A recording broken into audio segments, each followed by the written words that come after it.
Welcome back. This is Aquarium Hacks by Marcus, and today I'm going to show you how to hack out a small Aqueon 10 filter. Now, I'm doing this only because my sponge filter, when I did some maintenance on it, it made a big mess where my Nubius was at over here, and it made a big mess, and I had to move my Nubius, and the Nubius don't like to be moved very much.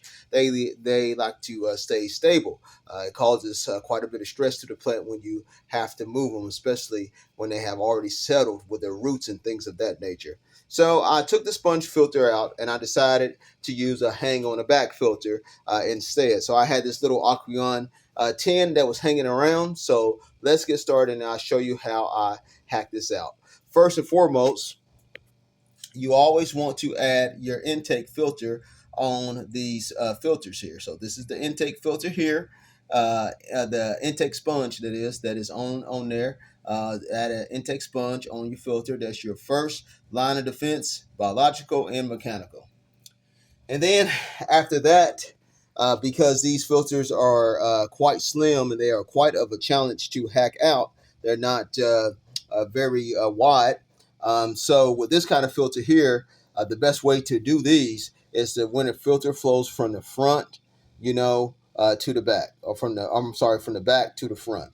And so what you can just simply do is take a bag like this, and like a hard media bag. This is a matrix that I've got in here, seated matrix.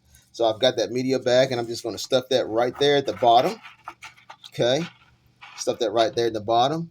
Then I'm going to cut some waffle foam. Remember, the waffle foam is the best foam to get for something like this. And I'm going to cut some waffle foam, get it from Amazon, eBay, or wherever. And I'm going to cut that to fit right there on the top. Make sure that your hard media, don't fill it completely up with hard media, because this step here is vital to have that waffle sponge there. And then to slow down your flow, I'm going to use another waffle foam and cut it to fit right there where the output is at. So this foam goes from this corner to this corner, and it's going to be cut about that high. Now, to improve this even further, what I'm going to do is use a 5/16 hose, and that's a very flexible hose there.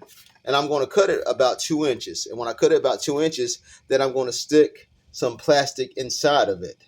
So what's that going to do? Well, there's a little area right back here, okay?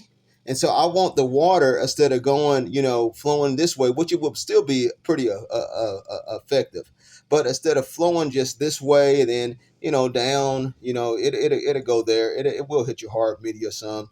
And then out. What I'm going to do with this little white plastic piece, after I stuff it with plastic to make it hard and flexible, I'm going to just stuff it right here.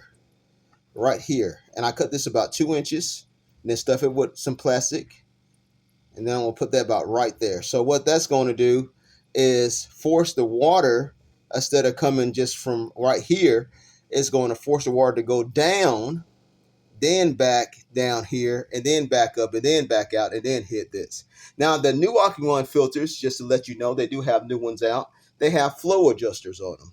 And so if you have a better tank like this one, better a shrimp tank, you want slower flow, then you have to do these kind of little tricks in order to slow down your flow. The new Aqueon filters also, not advertising for them, but they also have automatic wash changers on them. So they're great filters. They're good filters. And so since it has an internal pump, let me go ahead and plug it up, and let's just see how everything's going to work out. There she goes. Whoops, I don't got it plugged in all the way. There it goes. Okay, so as we can see here, how it's floating. So that is preventing this from just floating all out here, but it's actually going down up under that plastic to a degree, and then down into here, hitting down into that flow's going to hit down more into that hard media, and then back out, and then back out into your aquarium. Now, theoretically, this is so effective. I just love the way how this is set up. I really do, folks. But theoretically, you can have cut that piece and have it up like this, and then water will come up, and then eventually it'll get filled up and then start pouring out here. But here's the problem with it being up this high, is that if you forget to do filter maintenance, or if you're going on vacation and this thing gets really dirty for an extended period of time, the water has nowhere to go. And so it could possibly overflow in the back and start flowing down. But if you cut it to the appropriate height, like where these notches is at right here, end to end, if that water, if this ever gets filled up, then it'll just flow out here. It won't overflow back into your floor. So, and then this waffle cone here slows it down and breaks up the water. So this is a really, really excellent way how to set this filter up. Excellent hack.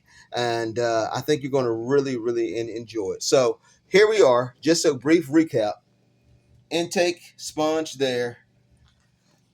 Cut your plastic piece here about 2 inches, stuff it down, and then put your hard media here on the bottom, your blue waffle foam here, and then your waffle foam here to slow down your flow. And so this will work also for larger Aqueon filters from 10 all the way up to the 75. You just have to adjust things accordingly. But this will definitely work and definitely get you an excellent and a more effective running filter. And so let me put the little top on before I say, there she goes. All right. So this is Aquarium Hacks by Marcus. And hey, keep on hacking.